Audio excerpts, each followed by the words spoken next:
Hello and welcome back to another episode of Showmakers. In today's episode we have Henry Reich, who you may know from MinutePhysics or Minute Earth.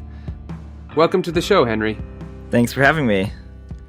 Yeah, thank you for being on. So, I think one of the first things we wanted to dive right into is you are basically the pioneer, for me, looking in anyways, you were the pioneer of explainer videos. Do you feel the same way? And I'd be really curious about what that scene looked like at the time and how you got into it. What inspired you to go into making physics explainer videos? Well, yeah, I guess I don't view myself as necessarily like the first person to make explainer videos. Certainly not in the history of the world and also not in the history of YouTube. But I definitely, I totally acknowledge that I was very lucky to be able to get in early at the right time when there were enough people on YouTube watching that there were people interested in more things than just video games at that point. And there were also insufficient people such that no one had started making these kinds of short explainer videos, or few people had, and none of them were hugely big and successful at that point. So it was kind of this like golden era of like the starting of educational stuff on YouTube was 2011, which was basically within like a 12 to 14 month period. I think CGP Grey started making videos, Vihart started making videos, Destin had been making them for a little bit longer, but his channel started taking off. Derek Veritasium started making videos. I started making videos. Michael from Vsauce started making videos, and SciShow and Crash Course all started. So like all of these things were totally independent of each other, except SciShow and Crash Course obviously came from John and Hank's earlier vlogs. But the fact that all this stuff happened around the same time and kind of took off, I don't think that's a coincidence. That there was some sort of tipping point had been reached where YouTube was big enough and popular enough in popular culture that there were enough people on it who weren't as niche kind of like internet culture focused, or video game focused or whatever. You know, the population of people who are early adopters of things on the internet tends to be a very small subset of the whole population of the planet, right? And so whatever those people happen to be interested in often is what's successful early on. So the folks that I was working with when I started making YouTube videos, which was my introduction to YouTube, was the channel Freddy W, which is now called Rocket Jump. And they made these kinds of like action comedy, special effects videos, video games in real life kind of stuff. And I was helping them with special effects. And they were very successful, I think, because they were doing things that tended to be more appealing to kind of the early adopter kind of an audience. As for like doing explainers, that kind of I feel like I just fell into it because I had done a physics master's degree and was, I've always throughout all of my life have enjoyed helping people understand things and understand how to do things and help kind of I guess there's an aspect to where I could say like I'm kind of feel like an innate teacher in some way, or like I mean I don't know if people actually learn things, but I like to try to help them learn.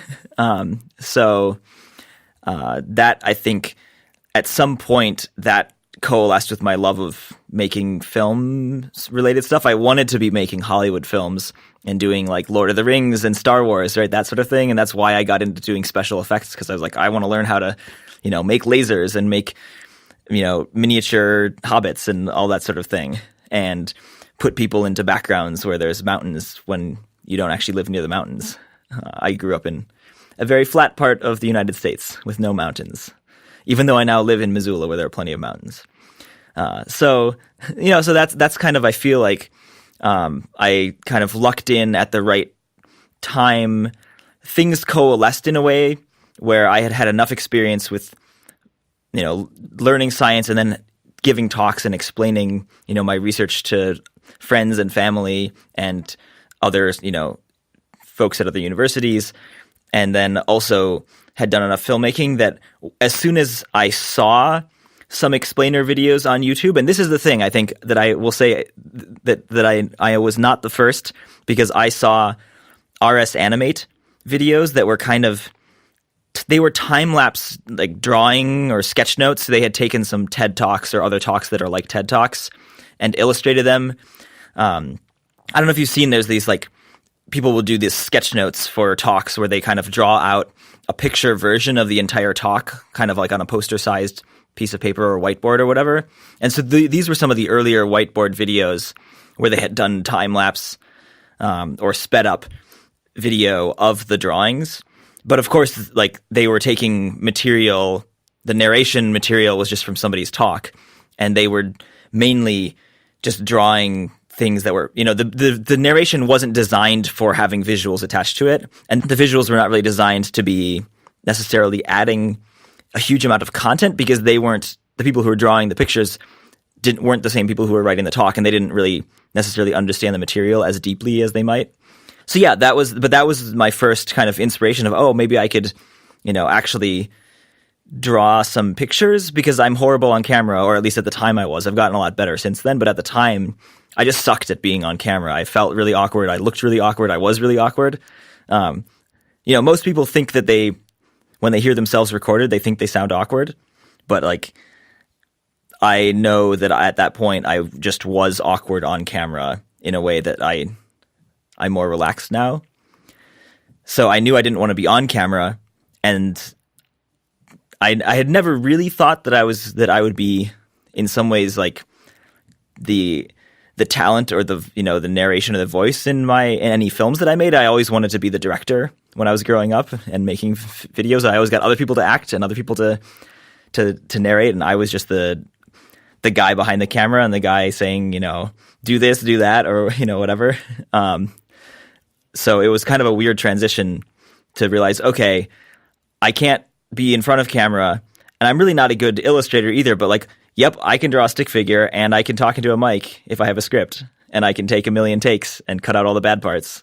So that's probably a longer answer than you're looking for. But I've started writing down additional questions because like I have so many more things to ask based off what you just said. But just the last thing you said there, you say you're not a good illustrator, yet you have one of the most defined styles on YouTube, and I would say you're a good illustrator. Like, why would you say you're not? You've obviously got a lot better over the years too. I think what it is that I know the limitations of what I can draw. The only things that I can draw are stick figures and really simple stick things. And I do spend a lot of effort and time kind of trying to figure out, how do I distill a complicated thing into a stick figure that still feels representative of it, or, a stick whale, or, whatever creature or concept it is.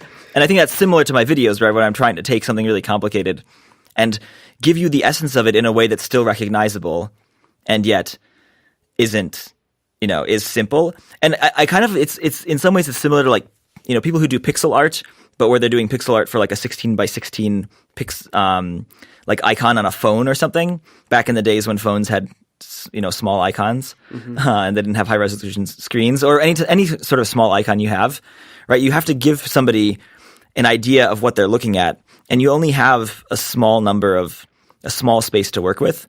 And somebody who's really, really good at that kind of like pixel art, like 16 by 16, like let's make a phone icon. Somebody who's really good at that, they might be really bad at painting like something that like the Dutch masters would paint, where it's this incredibly realistic landscape and farmscape and people, and like, or they might not be able to illustrate the way Norman Rockwell does, where it's almost photorealistic, right? And so I think that's where when I say like I can't draw, I can't illustrate, like I cannot really draw. I'm really bad at drawing anything more realistic, or what I end up doing looks childish when I do other things, or very two-dimensional.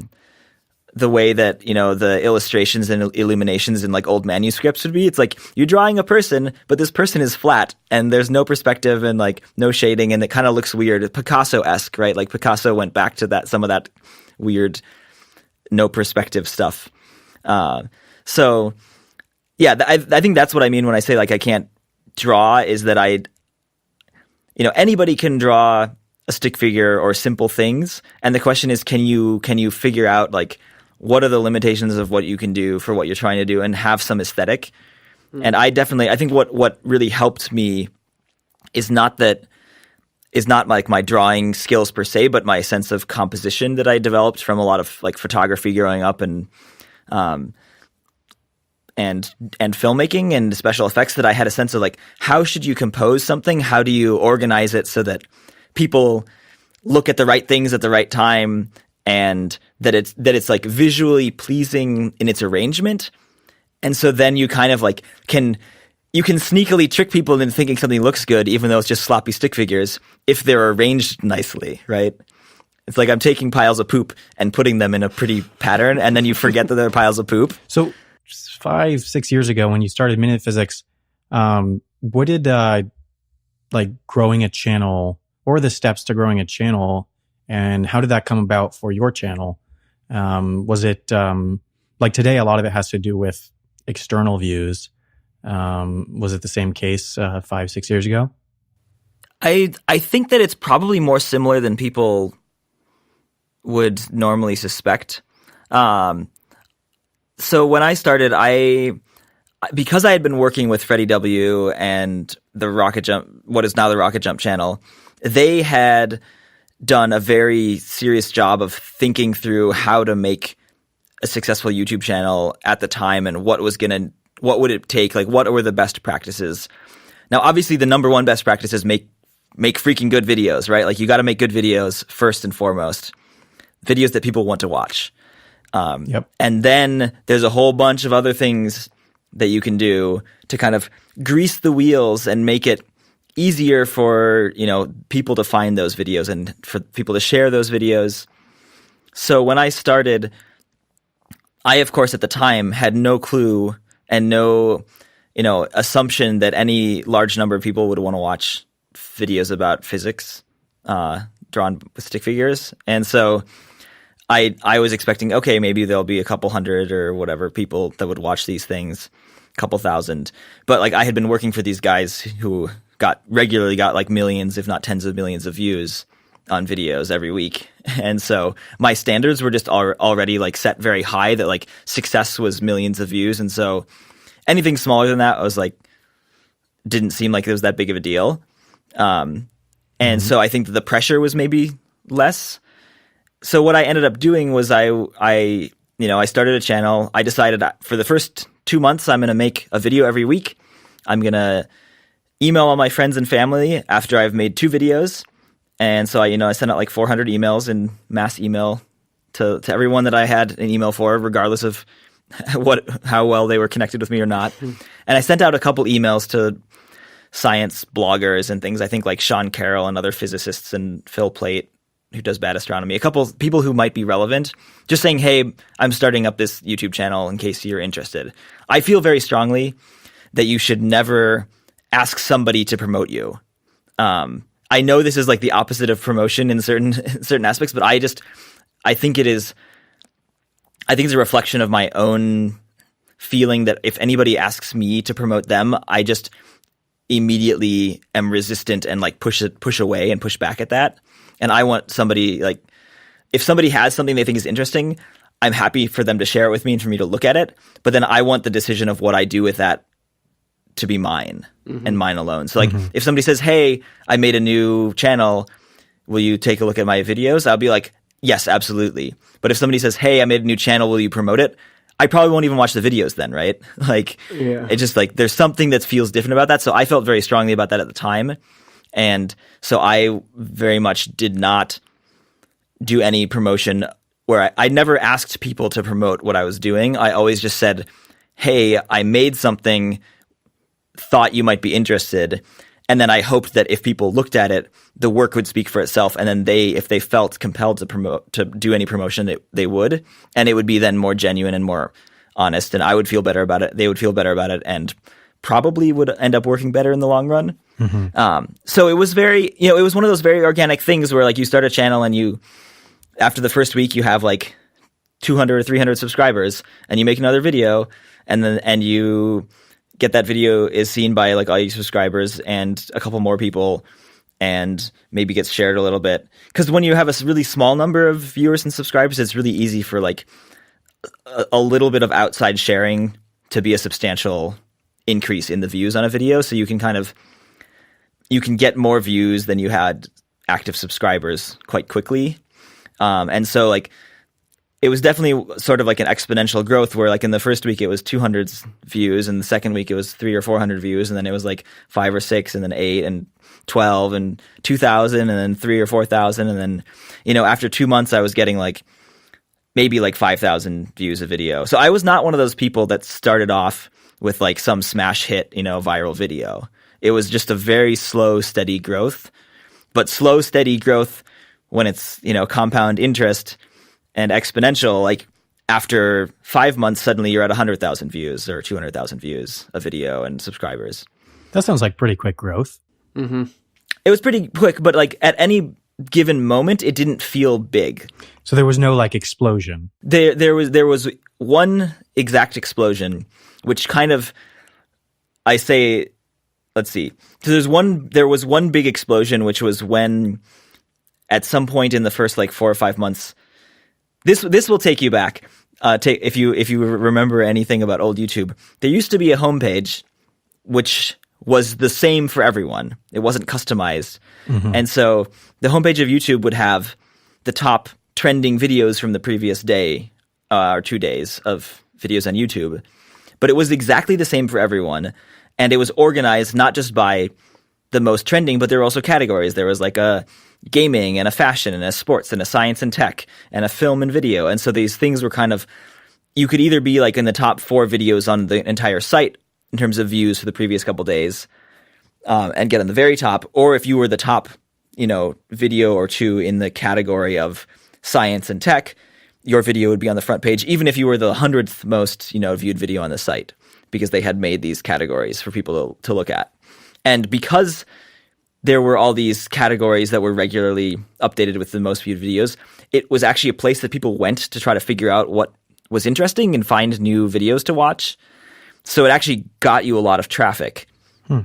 There also happened to be this little teeny like sidebar thing on the right-hand side, which always had 4 videos that were kind of actually curated by somebody at YouTube or some related, I don't know exactly how it worked.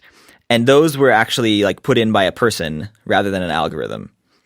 And I don't know how they selected those, but there was one fateful day in October 2011 where whoever that person was decided that 4-minute physics videos should show up in, like, basically fill up that entire sidebar. Normally they were unrelated to each other. It was normally just 4 different things, but they just filled the sidebar with 4-minute physics videos. And so in that one 24-hour period where those were up there, my subscriber numbers doubled from like 40,000 to 80,000, and my view counts, I think I got like several million views in that period, which was collectively more than all of the views that my videos had up until that point. So I definitely say that was like kind of a big explosion viral moment, except for it wasn't viral. It was very like, it was because somebody had put those videos on the front page of YouTube. And I don't necessarily think that like that MinutePhysics wouldn't have grown anyway, right? Like it was already on this particular trajectory, but it definitely just, everything got ramped up a notch because of that at that point.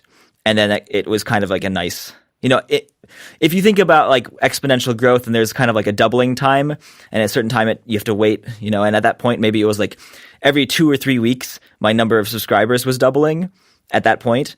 So basically like maybe, sped me up 3 or 4 weeks by doubling my subscribers in a day rather than a month. Of course, the number of subscribers has not continued doubling since then. Otherwise I would, be subscribed to by like more than the number of atoms in the universe or something. This episode of Showmakers was made possible by FreshBooks. FreshBooks is the ridiculously easy to use online accounting software designed to help creative entrepreneurs get organized, save time, and get paid faster. I'm usually more on the receiving end of invoices, but I can tell you that I love when freelancers I work with use FreshBooks. The online invoices are super easy to pay directly online, which means people get paid faster.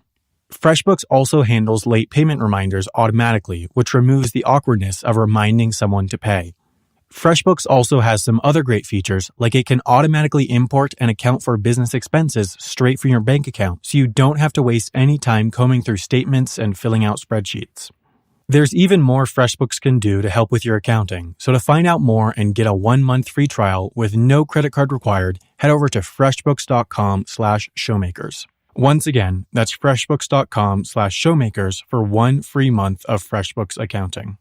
And what did that feel like at the time? Like, what was your kind of, I don't know how to put this. Like, what were you doing at the time? Was this like something that needed to happen for you, or was this just like a kind of side hobby? Like, how did that feel that you suddenly, and 80,000 was a significant amount of subs back then too. Yeah. Well, so it was this weird kind of dichotomy of, so to paint the picture, I had taken a year off after grad school to move to LA to try to get into film stuff. So I was just doing whatever odd jobs I could. So I was like living in a tiny apartment with 3 other people, and just like trying to do any work I could do in LA that was any film or video related. And I started making these videos, and they were doing, so it was always really exciting when you make something new and it grows. Like, this is something that I feel like I've even experienced since then. Like, the success level of any particular project is often, like, your feelings about it are relative to how well that project has been doing just previously. And so at the time when I went from like 200 to 300 subscribers, that was like super awesome, because that's a huge like percentage growth. And like there's all these, it's always the biggest number that you've ever seen, sort of thing. And so going from 1,000 to 1,200 was super exciting, because like, man, that was like 200 more people, watch these videos today or whatever. And so throughout that entire period, it was always exciting because it was always a new thing, a new growth. It was always more and bigger than I had ever imagined, and also than I had ever experienced directly. But at the same time, I was also still doing some VFX work and working for the Freddie W channel that was like, at that time, like the 5th biggest channel on YouTube with like 2 or 3 million subscribers, and they would get 2 to 10 million views on every video. And so my feeling was both like super excitement for like the thing that I created is growing and it's awesome to feel that way. At the same time, I was like, yeah, whatever, I'm just small potatoes. Like, these other guys are actually successful, and I'm just like a nobody doing, I'm a fly on the wall, and they're actually doing something real. So obviously, like, at some point I started to think, oh, actually, 100,000 people is still 100,000 people, even if it's less than 1 million people. And that's still a lot, and it's still crazy. And boy, what a lot of responsibility you have to make sure you're doing things properly and right, and not abuse that or not make mistakes. Yeah, I think it was around the, like, above 50,000 as it was approaching 100,000 that it was becoming like, oh my God, this is actually happening now for me. But I would have imagined that number would have been a bit different back then. I know even there's a lot of people who have like 100,000 now, and they feel like they go to places like VidCon and they ask like, oh, like, I hate when people ask us like, how many subs do you have? And they say like, oh, I only have like 85,000. It's like, what do you mean like only? It's amazing. It's like bigger than my hometown. Yeah. I think that over time there's a couple things that have caused that feeling. One is there's so many more people that that are on YouTube, and so there's just so many more channels that have that many subscribers. And also that many subscribers doesn't mean as much anymore in terms of relating to views. And we could go into far too much detail and speculation and other things about why is it that subscribers are less of a good signal on YouTube. But there's channels that I see channels that have like 200,000 subscribers that get millions of views in every video, and then there's channels with millions of subscribers that get 200,000 views in every video. So like the correlation numbers are not the same, and I think that like that it means less at this point. It still obviously means something. It just is not as directly representative as it used to be. And I remember being really, really excited, and like kind of every day or multiple times a day, I would check vidstatsx.com, which was like the live subscriber count website, because your actual like page wasn't very good. Like YouTube analytics and all that stuff there was nothing real time. There was nothing fast about it. So if you wanted to like know what was happening like in the last hour or the last day, you had to go to these external sites that like kept track of stuff.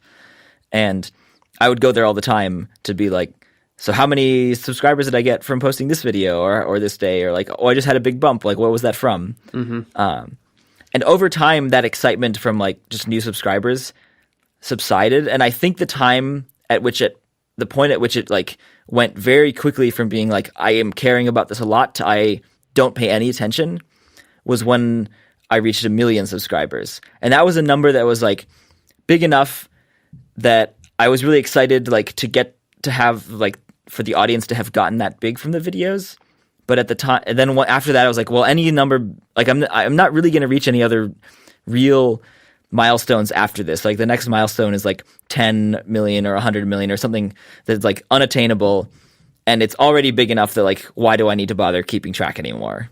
So it was this really interesting thing. And I think I've talked to other people about this as well, that like, it was really like, I was really keen on kind of paying attention to like the growth of my channel from those like really self-indulgent perspective of like how many people are watching and how many subscribers do I have and all that stuff that like isn't why I got into making videos. Obviously, we haven't even talked about like content yet. We're just talking about all we're talking about is like how many subs do you have, right? Which is the stuff that we hate. But like it's interesting to think about how this stuff has changed over time.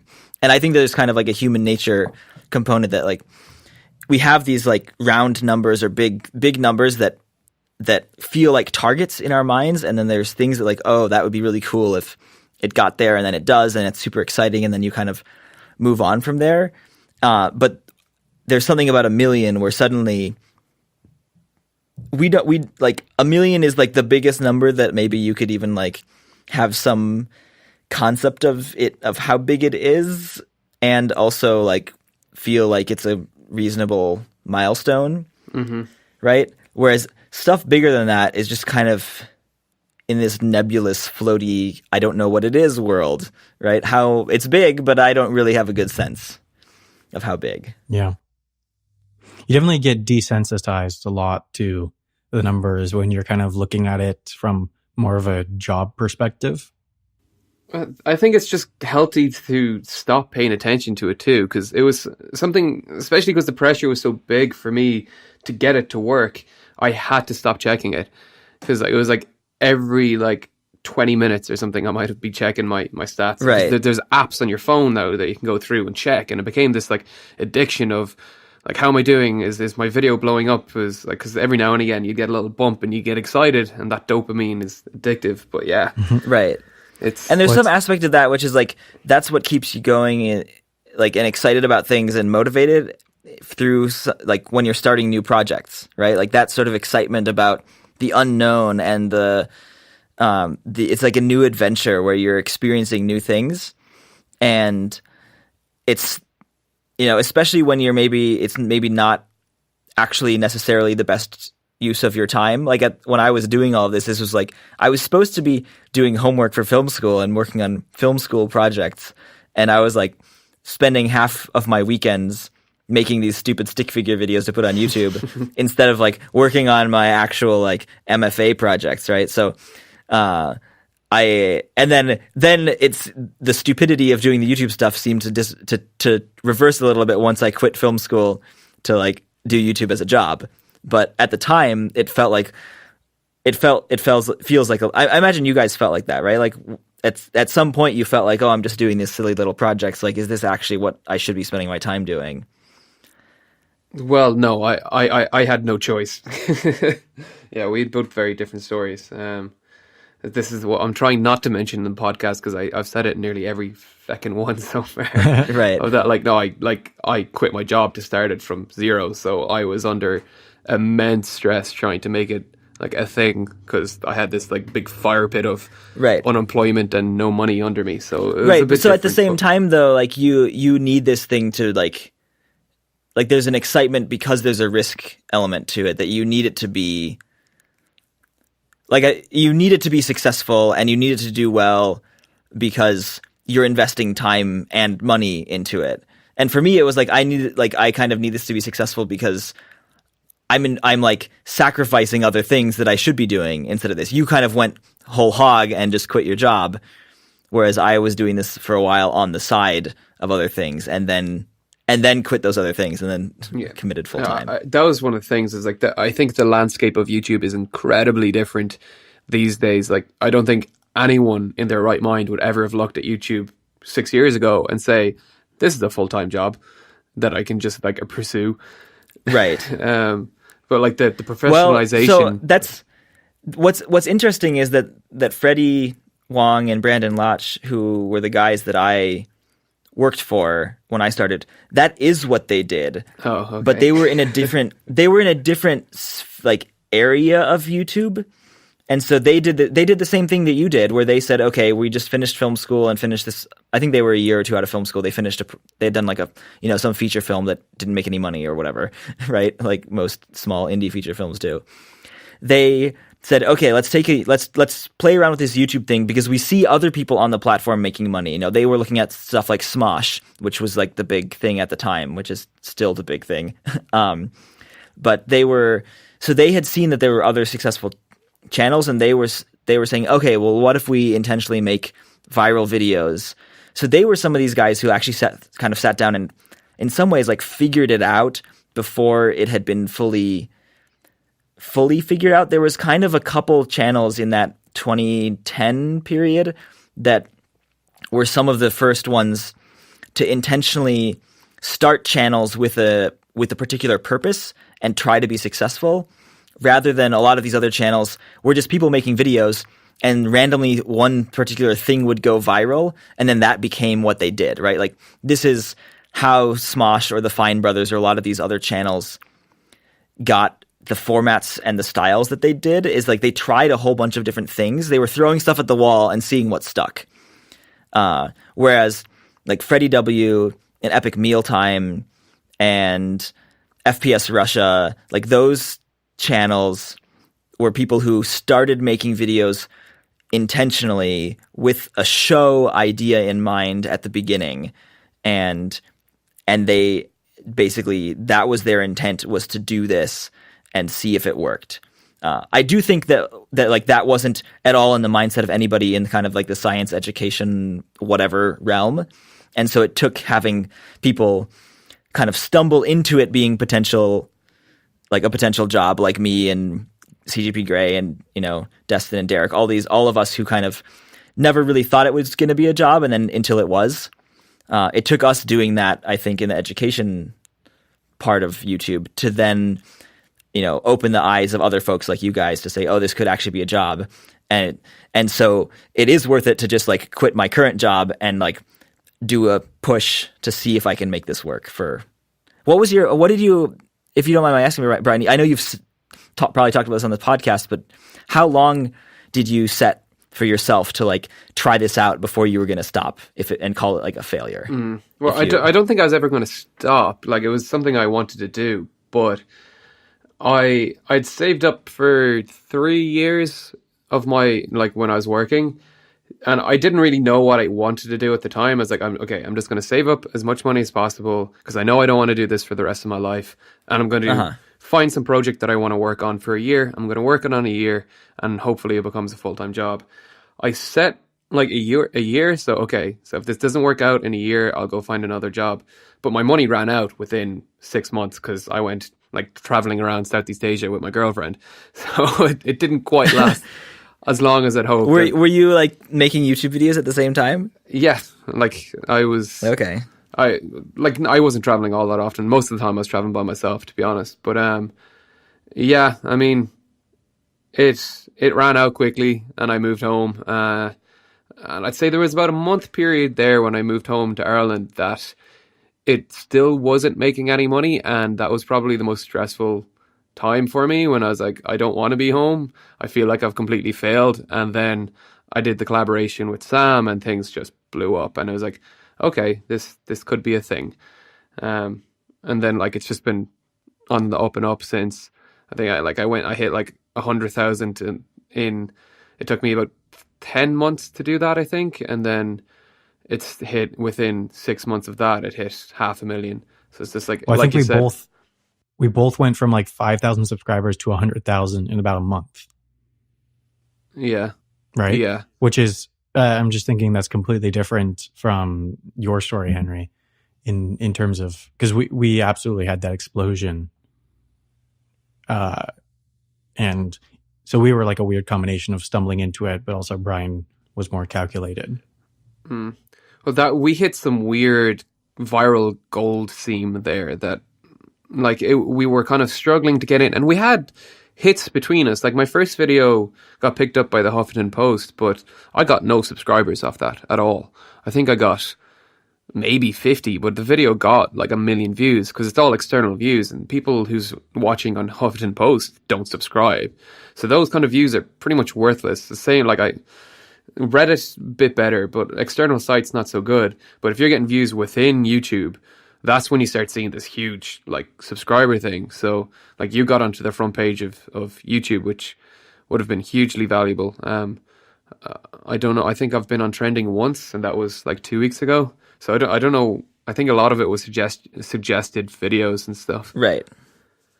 But yeah, like this is the algorithm thing of everyone's trying to figure out because it's the most important thing to figure out. Well, in some ways, the most important thing is to make good videos, and then you want to grease the wheels as much as possible, as much as you also feel like morally and ethically able to stomach, right? Yeah. I feel like there's a lot of there's a slippery slope of down to clickbait titles and thumbnails that. And then even like subject matter, where you're just making subject matter because you think it's going to be viral, rather than making a video about something that you actually care about and think is interesting. Yeah, it's a thin line, and then a slippery slope. I feel like I'm threading that line a lot. I get comments every now and again of people saying that I clickbait, and it's like, and generally my reply to them is like, the content of the video was good. I'm always going to put my absolute effort into making the video great, but if my thumbnail has a big arrow in it to like try and get people to click on it, probably doesn't work. Or I have some kind of title that isn't totally like it's related to the subject, but might be a little bit clickbaity in that it's a question or something. You clicked on it, you enjoyed it. That's my job, to get you to click on it. But it is a very thin line, I think, and it's something that I think most people probably don't care all that much about. Like, there are list channels for a reason. Right. There are list channels, there were reply girls, there's all sorts of these kinds of things. But yeah, and there have been for ages. So yeah, like there's always going to be people who exploit the algorithm for success. That's just how human nature. And I don't even think that these are a lot of these things aren't necessarily exploiting the algorithm. I think they're just exploiting what works. They're exploiting other humans, right? Like any sort of algorithmic thing that YouTube is doing is just really their goal is to show people videos that they will click on. And so if you have figured out, oh, this thing, people click on this, you get the double bonus of like, oh yeah, people click on it, and the algorithm thinks, yeah, people are going to click on that, so I'll show it to them, right? Like the algorithm doesn't just, it's not like the algorithm likes clickbait titles. People like clickbait titles, and because of that, the algorithm recognizes that people will watch clickbait titles and it'll serve it up. Yeah, it's funny. Like, people complain about clickbait titles, but they keep on clicking on it. It's like, stop clicking on it and it'll stop happening. But yeah, I wanted to bring it back. We have been talking a lot about the actual kind of creator problems, but to bring it back to the actual content that you make. And you're saying earlier that, like, you said stupid stick figure things once or twice now. But again, I think the limitations of your style is what makes it like an art form, which I find it really fascinating watching your videos now that I understand After Effects and everything too. You don't just do the drawing on paper anymore. You like take that and bring it into After Effects. And we talked about this a little bit at VidCon. But will you like? How do you do a lot of this stuff? It's really cool. I'm trying to find an example of it now. I think one of my favorite examples is the video about why is the solar system flat that I did, where I draw a bunch of dots on the screen and then I kind of make them all like jump out in 3D, like kind of towards your face and away from you in a way that like feels like they're popping out of the screen. And then I spin them around into this flat disk. Yeah, I'm kind of trying to explain like how accretion disks form and these sorts of things. So that video has a number of other effects in it that I think are nice examples of this taking something that was drawn and doing special effects to it. I'm looking at it now. Yeah. Luckily, people watching the podcast can look at it at the same time. They can pause their cooking their dinner or driving to work and just watch a YouTube video right in the middle of the podcast, right? Yeah. And like, well, yeah, I guess most people listen to it when they're not sitting at their computer. I don't ever leave my computer, so I can't talk so much. Have you taken up any tricks to make your animation style easier? Oh, okay, I just saw the bit where it turns around. That's really cool.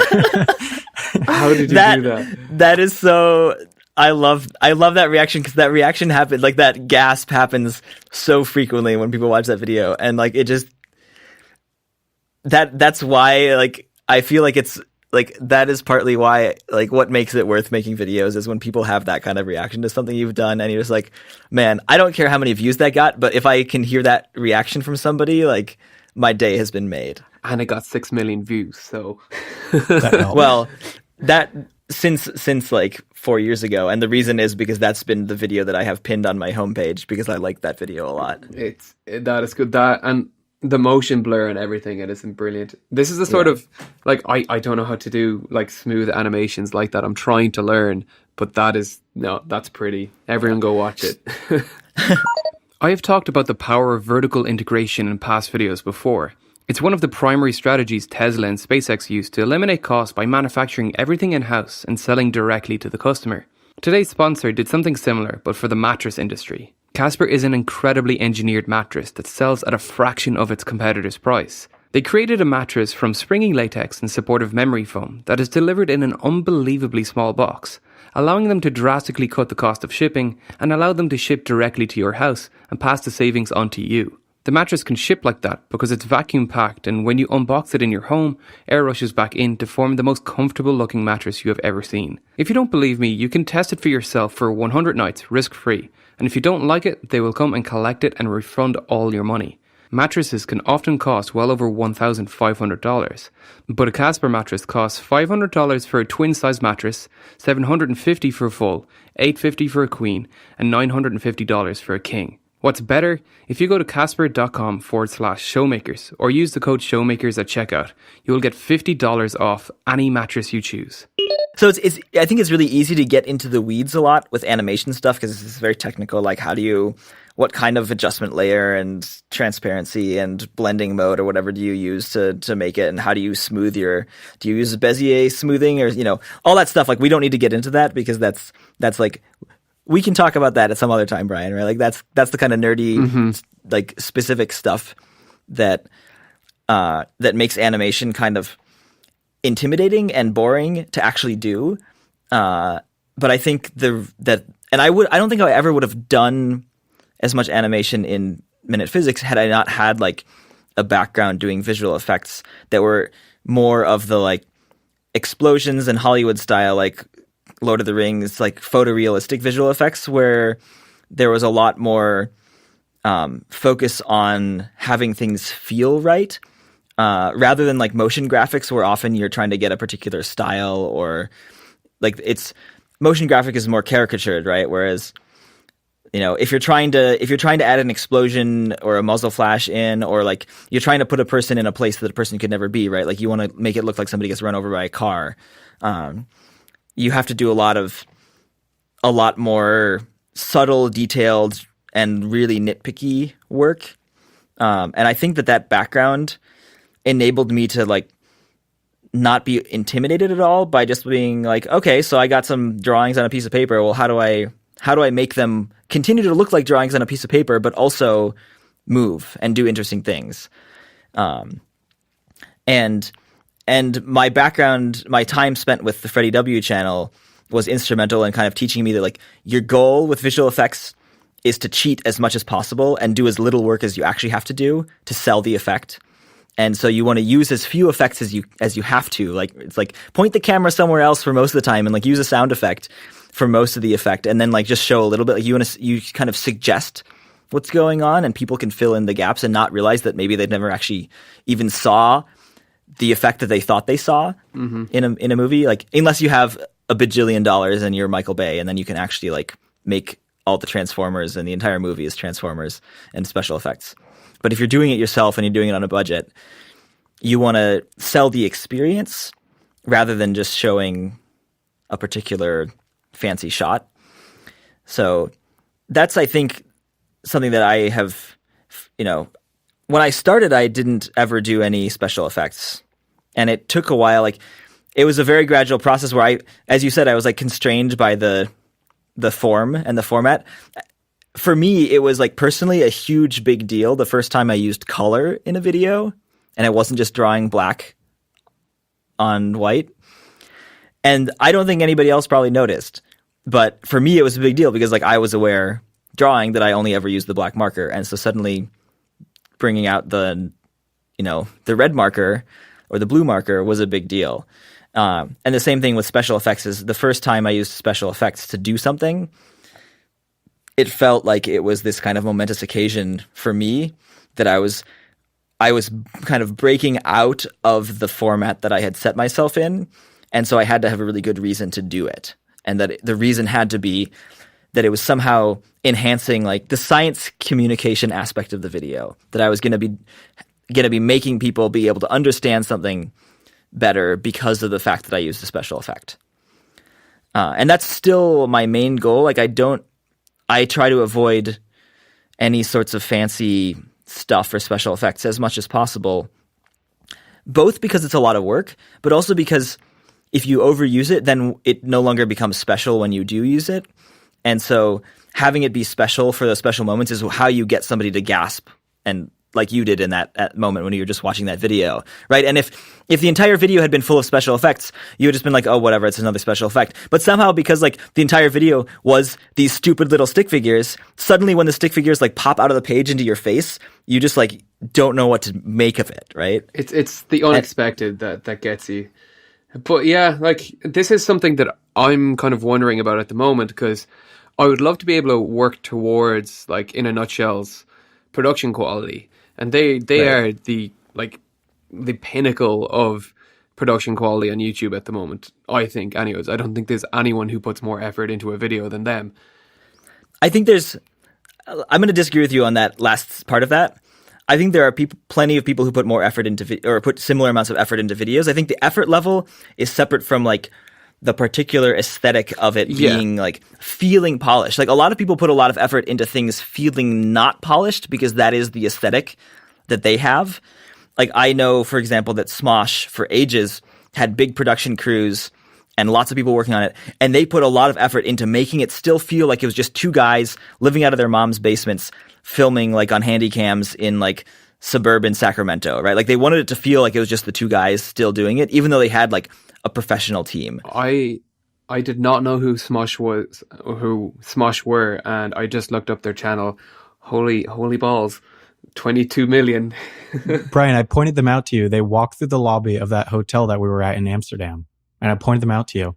Didn't I only watch educational people? Well, you've been within feet of them. I'll tell you that. Yeah. You are forgiven for not knowing every single channel on YouTube. So I think that there is this aspect, like there's an aesthetic of kind of polish, which, in a nutshell, or Kurtzkasag has, and they aspire to. And that's something that, like, I, for example, have intentionally avoided. And I know other folks who really want stuff to be like that or to be not like that.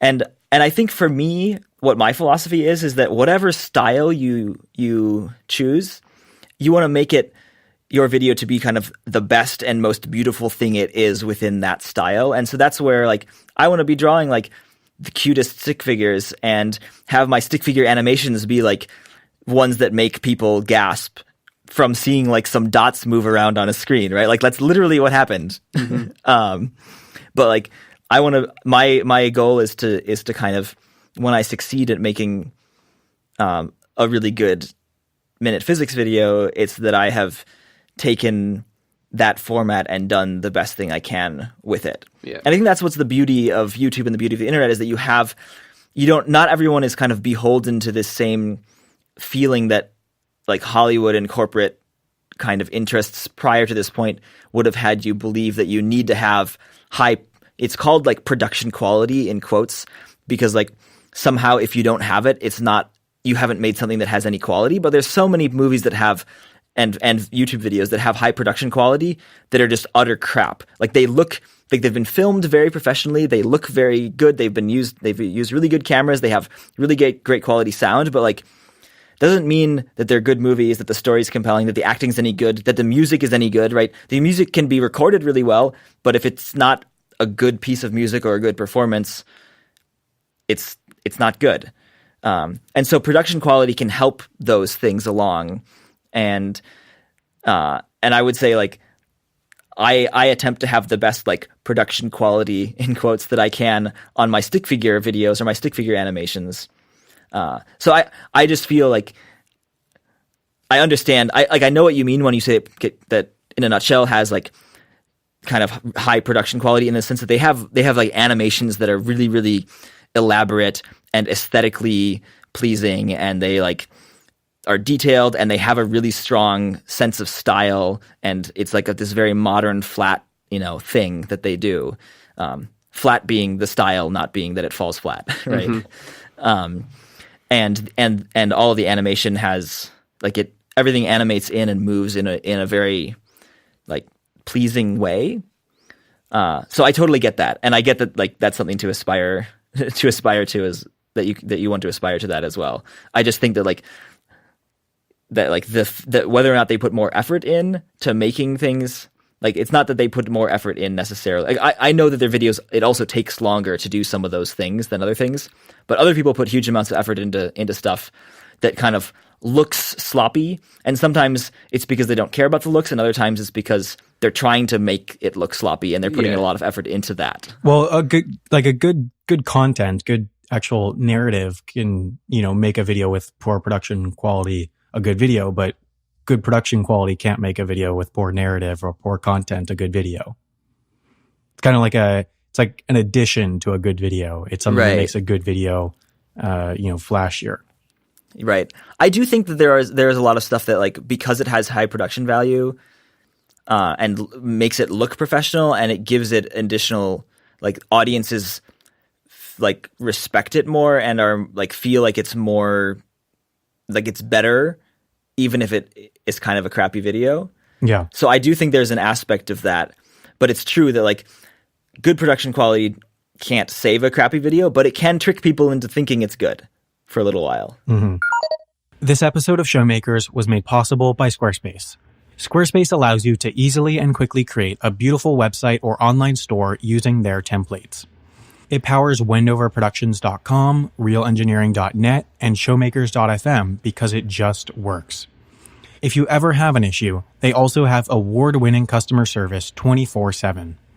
Squarespace's all-in-one platform makes it so that there's nothing to install, patch, or upgrade ever.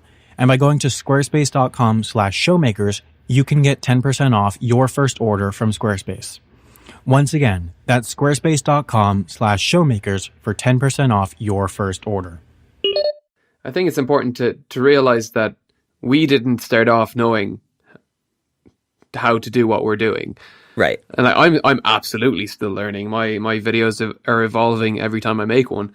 But yeah, like my first video is pretty awful in terms of the actual structure of it. But right.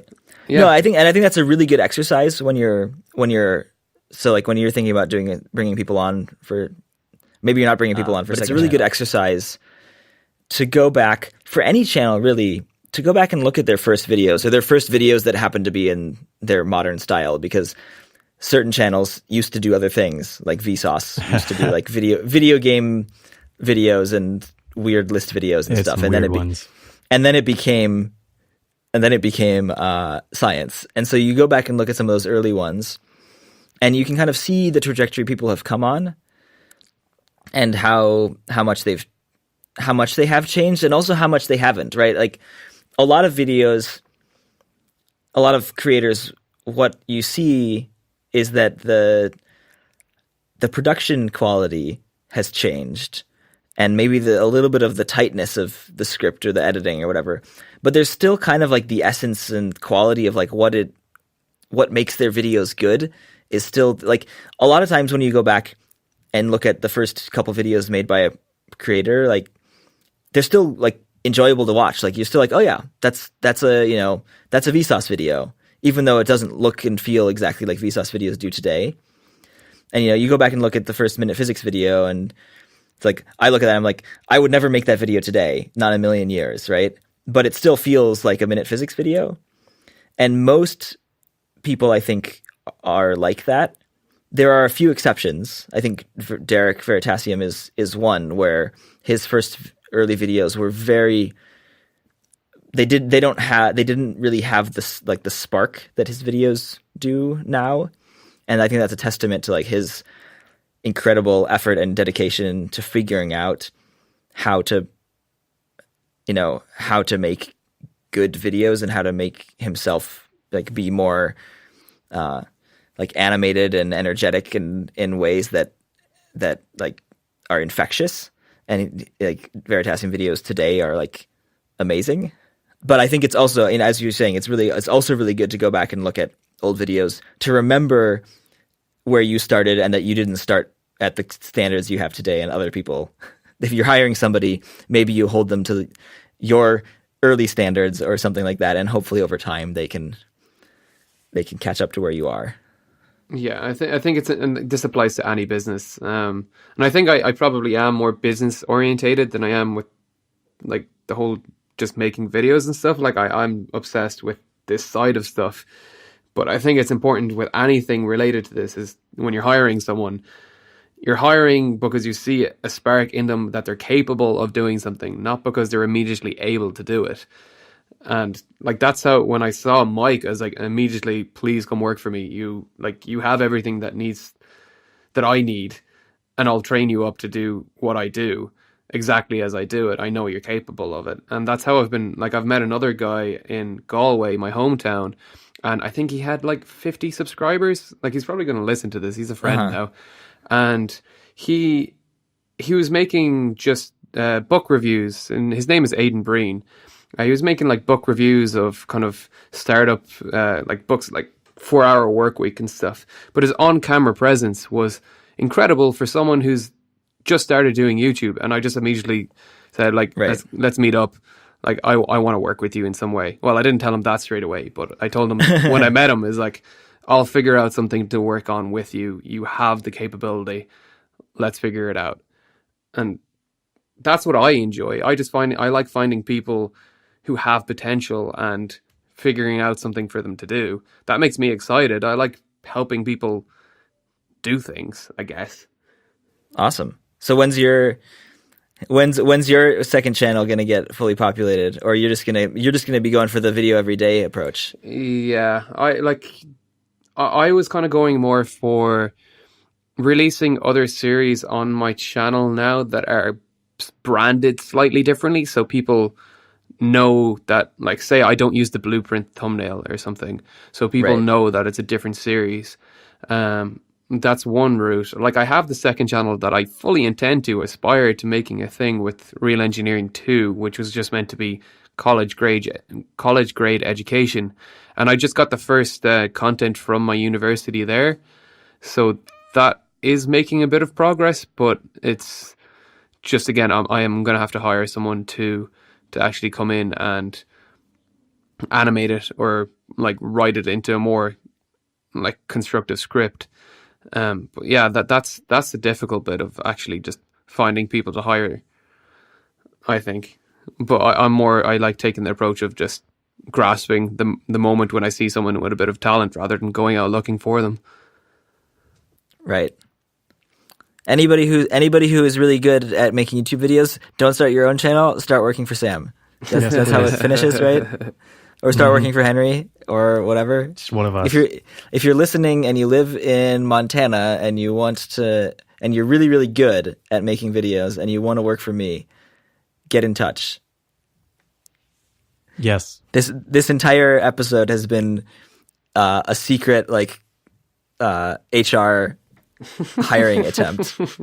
This is a call for send your video CVs to Wender please send a VHS with your reel.